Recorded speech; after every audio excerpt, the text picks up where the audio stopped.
The Ridgemont Garden Province Stakes has attracted a high-class field of fillies and mares. Unlike the Hollywoodbets Durban July, which is an open race, there are obvious standouts here.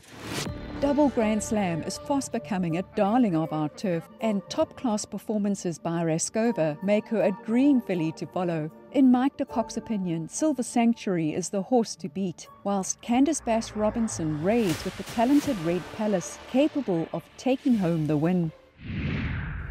The Justin Snaith-trained Double Grand Slam arrived in KZN off the back of a win in the Grade 3 Splash-Out Prix du Cup over 1,400 metres at Hollywoodbets Kenilworth on February the 24th. A Double Grand Slam has smacked them out the park, and that was very impressive. October Mourners run second, Rascova's in third, and Mrs. Jerry... She's had 3 outings in the province, winning the Grade 3 Umzinkulu Stakes over 1,400 metres at Hollywoodbets Greyville on March the 31st. You can clear the runway because Double Grand Slam has landed by 5. Mia Moo or Rascova in a voter for second and third.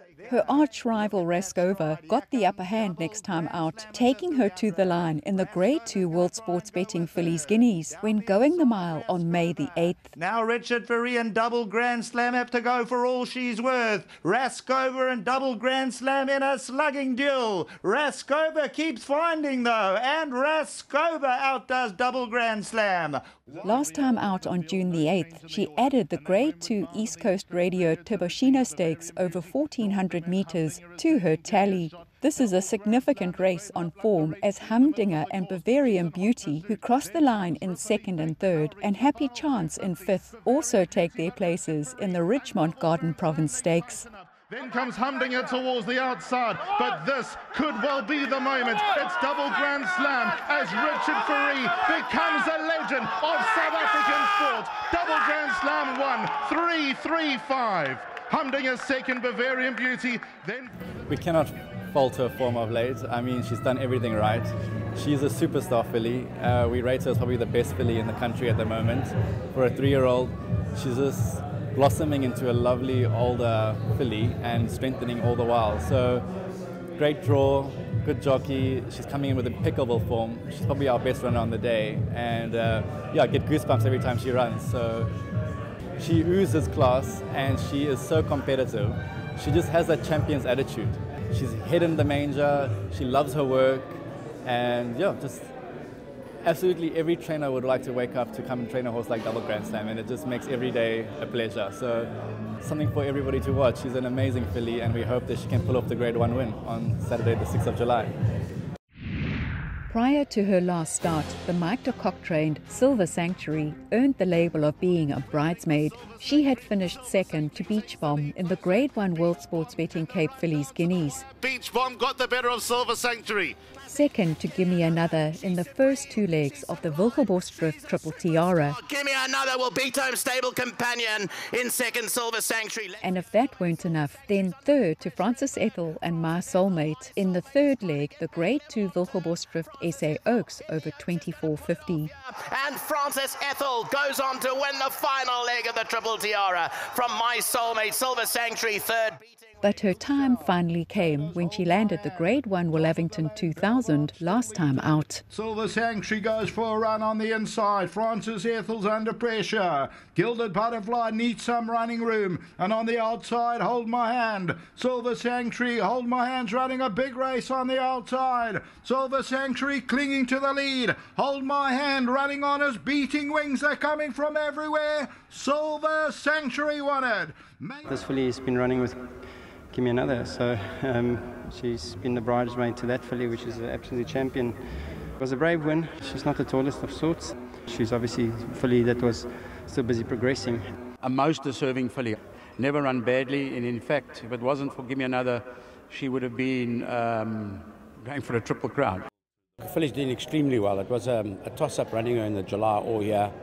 I just felt this should be more competitive here. The July's a very rough, tough race, older males, and you know, I think that the filly's going to be very competitive here. There's good lines of form between the two that are tipped ahead of her. I think on a line through the Guineas form, She's the horse to beat, in my opinion. She's really well. She's going into this race, although she's coming back in distance from 2000, but she's going into this race in a very good space.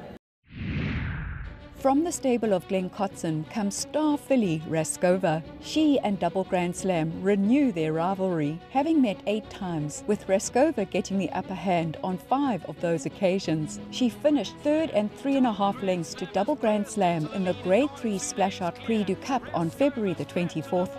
But Double Grand Slam has smacked them out the park, and that was very impressive. October Mourners run 2nd, Rascova's in 3rd, and Mrs. GR1. She was again 3rd to Double Grand Slam, this time by 5.5 lengths in the Grade 3 Umzunkulu Stakes at Hollywoodbets Greyville on March the 31st. You can clear the runway because Double Grand Slam has landed by 5. Mia Moo or Rascova in a voter for 2nd and 3rd. Last time out, she got the upper hand on Double Grand Slam in the Grade 2 World Sports Betting Fillies Guineas over the course and distance. This was on May the 8th. Down the inside, Rascova. Now Richard Ferry and Double Grand Slam have to go for all she's worth. Rascova and Double Grand Slam in a slugging duel. Rascova keeps finding though, and Rascova outdoes Double Grand Slam. White Pearl and... We've had a great season with her. It's been flawless. Her preps have gone really well and all gone to plan. We obviously nominated for the previous race, but you'd have to give the filly that her arch rival 1.5 kilos. We thought, what for? We'd rather bring her here and give her a gallop, which is what we did. She came through really, really well. Craig Zaki rode her. He said she's spot on. Look, she hasn't got the best of draws, but it's not the biggest field. There's only 11 runners. She's drawn 10, if I'm not mistaken. As his pen's open, within 3 strides, she can be on the paint. So yeah, we're very excited. It's going to be a very exciting race. It always is. It's a race that I've loved to win, and we've done really well in it. So hopefully we can add to our tally. Candice Bass-Robinson is successful in raiding with horses from the Western Cape, having won a Grade 1 on Golden Horse Sprint race day at Hollywoodbets Scottsville early in June. She sends up recent listed Stormsflay Stakes winner Red Palace. But Red Palace 200 metres out, in front by 3. Time for Love, Love is a Rose, then came Rainbow Laura Keith, but Red Palace has simply galloped them into the ground. Red Palace from start to finish is back to best. Love is a Rose. I hate to see horses running to the front all the way. It's not the way I train, and it's not really my style of racing, but I guess, a filly like this, she only likes to do it one way, and she's a big strong filly, so obviously, Vicky, I think she takes it pretty well. She takes a fair amount of work at home as well, so she takes all of that well, but you just got to hope that that mileage carries through.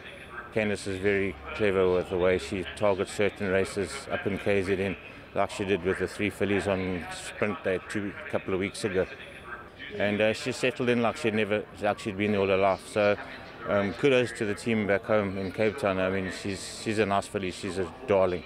What did you make of her work? I think it was really impressive, but she was aware of her surroundings and she wasn't in any way intimidated by the surroundings. Look, she drew 5 in the noms, and that's where she is. It's cut up to 11 runners. Anthony Andrews is riding her. Obviously, he won the Stormsflay on her last time out. It's a really exciting day for the whole team down there to send one horse up for a Grade 1 on July Day. Mike de Kock also sends out Humdinger, who finished 3 1/4 lengths behind Royal Aussie when racing against the boys in the Grade 2 Independent on Saturday Drill Hall Stakes on May the 8th. Royal Aussie on the inside. Royal Aussie now driven into the lead. Cousin Casey exploding through late on. But it's Royal Aussie, Gladiatorian and Cousin Casey. Royal Aussie from an unlucky Cousin Casey. The run brought her on as her second by just over a length to Double Grand Slam in the East Coast Radio Tabashina Stakes on June the 8th was eye-catching. Then comes Humdinger towards the outside, but this could well be the moment. It's Double Grand Slam as Richard Ferry becomes a legend of South African sport. Double Grand Slam 1, Humdinger's second, Bavarian Beauty. Very competitive, strong front runner. So I think that the pace is going to be very honest in this race. She stayed on very well against Double Grand Slam last time. Yeah. I felt if they'd gone another 200 metres, we may have got to her. So while she may not be the most honest miler, she's a very honest horse. 7th was probably her best distance, but she's in a good space. Grade 1 winner at 2, Bavarian Beauty, looks to be coming back to form at the right time. She finished third by 2.5 lengths to double Grand Slam in the Grade 2 East Coast Radio Tibashina Stakes on June the 8th at Hollywoodbets Greyville. They now reach the final 250. Bavarian Beauty, but Richard Ferry and double Grand Slam, they tighten up. Then comes Humdinger towards the outside, but this could well be the moment. It's double Grand Slam as Richard Ferry becomes a legend of South African sport. Double Grand Slam 1, 3-3-5. Humdinger second, Bavarian Beauty, then further back. In the Ridgemont Garden Province, I've got Bavarian Beauty. She's doing really well at home. She's come on with a run under her belt. I couldn't ask to have her any better. She's got a handy draw of 4. She's going to go up forward, and she's got a swing around at the weights of double Grand Slam, which would bring her much closer together. Her prep's gone well, and we're looking forward for her to being right there at the finish.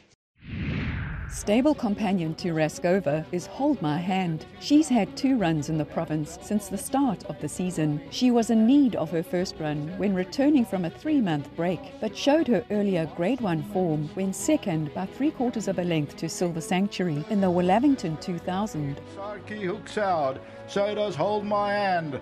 Top of the lane, Belvard still leads it. Silver Sanctuary goes for a run on the inside. Francis Ethel's under pressure. Gilded Butterfly needs some running room. And on the outside, Hold My Hand. Silver Sanctuary, Hold My Hand's running a big race on the outside. Silver Sanctuary clinging to the lead. Hold My Hand running on his beating wings. They're coming from everywhere. Silver Sanctuary won it. Maybe Hold My Hand second, and then came Beating Wings. You know, she's an unbelievable filly. She was a filly that always was plagued with niggling issues, so you never always got her best run.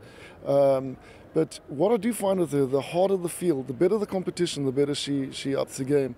And her last run in the Group 1, where she flew to run second, she was awfully unlucky. The filly that beat her, we had to give her 3 kilos, a very good filly. And I think the race is going to suit her because they're going to go a decent clip. She's going to be coming from often from a bad run. I mean, we've drawn 10 and 11 if I'm not mistaken. So she'll be coming from off them. She likes to do that. And I mean, she's been Group 1 placed 3 times over the mile, so it's not the worst. I just hope that they do go decent pace and that she's flying. So we got a bite of the cherry with both fillies, so we're very excited.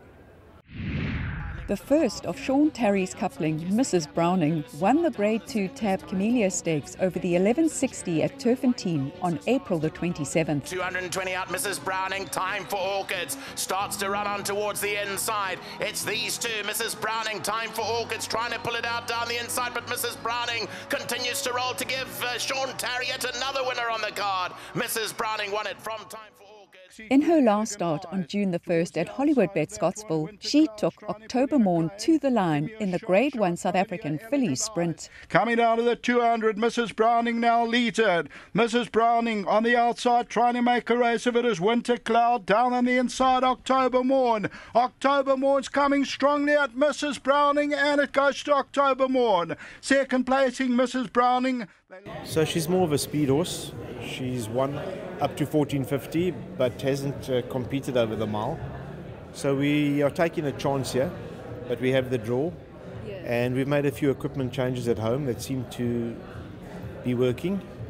And I think if she settles just a bit from that draw, she'll be competitive, obviously, if she sees it out. Asiya Pambili reeled off a hat-trick of wins in spring last year before campaigning in the Cape over the summer. She returned to KZN, winning her first outing back in the Grade 3 Dennis Dreyer Poinsettia Stakes on April the 28th at Hollywoodbets Scottsville. Here's Asiya Pambili on the outside, hands and heels coming forward, and Asiya Pambili has hit the front past the 200-meter marker. Asiya Pambili calling the shots and driving away. They put the money on like soldiers, and they will get the lot. Asiya Pambili. Asiya Pambili is a really nice filly. Last time with me, she ran in the Poinsettia Stakes. I think we won it by about 4 lengths, cantered home. So you can see she's classy, and now we take on the Garden Province, you know, stepping up to a mile. I think it's well within her range. Mr. Howes is of the same opinion. The draw will be a little bit tricky, you know, we're sort of midfieldish. But, you know, if you've got the luck on your hands, the draw doesn't matter. What happened last time out? Yeah, that was one of those heartbreaking things that happens in racing. I've watched the replay many times of the SA Filly sprints. It was just almost as she jumped, she actually broke on turns and then just lost her footing and went flat down straight onto her head, and I had absolutely no chance to recover from that. But luckily both her and I have come out of it 100% fine. She's fine, I'm all right. So, you know, it's just one of those things, because I thought she would have had a massive chance there. But, you know, that's racing. It's how it goes, and you pick yourself off and dust off the grass and crack on. Sean Terry also saddles Celtic Rumours, who won a merit-rated 96 divided handicap over 1450 on the Vaal Classic track on February the 20th. From Lady Fallon in pursuit down the inside in the beginning, then came Good Queen Bess behind that one. On the outside, Celtic Rumours is finding a good finish. Here comes Celtic Rumours at Vix Princess down the inside. It's still Vix Princess. Celtic Rumours, though, is quickening up really smartly and collars it late. In her penultimate, she was 6th, 3 1/4 lengths behind Sandringham Summit in the Grade 2 Tab Hawaii Stakes over 1400 metres on the 6th of April. As they come down to the last 200 metres, is still Unsen. Sandringham Summit on the outside. Lucky Lad towards the inside. 150 to go, and Sandringham Summit has picked up the lead in the Hawaii Stakes. It's Sandringham Summit from Lucky Lad inside the final 100 metres, and Sandringham Summit goes all the way today. He'll beat him, Lucky Lad. White Pearl third, Celtic Rumours. Last time out, she ran second by a length to Zenovi in a Pinnacle Stakes over 1400 metres at Turfentine on April the 27th. Zenovi, who's pouring on the pressure towards the outside, so does Celtic Rumours down the inside. Then came Mercantor further back in the field, but now Zenovi got to the front and pulls away. Celtic Rumours running on down the inside, but it's Zenovi going on strongly. Zenovi won it. Second, Celtic Rumours, then came Forever Mine. She's got it all to do. There's a lot of highly rated fillies in the race. She's out at the weights. However, she's a filly that's definitely on the up. She's had a really good preparation. And being her first run over the mile, I'm not unhappy for her to come from off them, so the deep draw shouldn't be an issue. Unfortunately, Gavin Larina gets on really well with her, and he was due to ride her, but Lawrence's horse got supplemented, and obviously he rides for Lawrence. And we've got the services of Grant van Niekerk, who's a very confident rider who could come from off them. So I think she has a lot in her favour, but in terms of how the company is, it's a strong field. Previous Grade 1 placed Happy Chance is from the stable of Breton James Crawford. She is one of 4 runners coming out of the Grade 2 East Coast Radio Tibashina Stakes over 1400 metres on June the 8th. She'll be looking to improve on her 5th place finish, just under 6 lengths behind Double Grand Slam. They now reach the final 250. Bavarian Beauty, but Richard Ferree and Double Grand Slam, they tighten up. Then comes Humdinger towards the outside, but this could well be the moment. It's Double Grand Slam as Richard Ferree becomes a legend of South African sport. Double Grand Slam. You know, last run, Michelle, she was just in a little bit of a need of it. 14 is a little bit on the sharp side for her.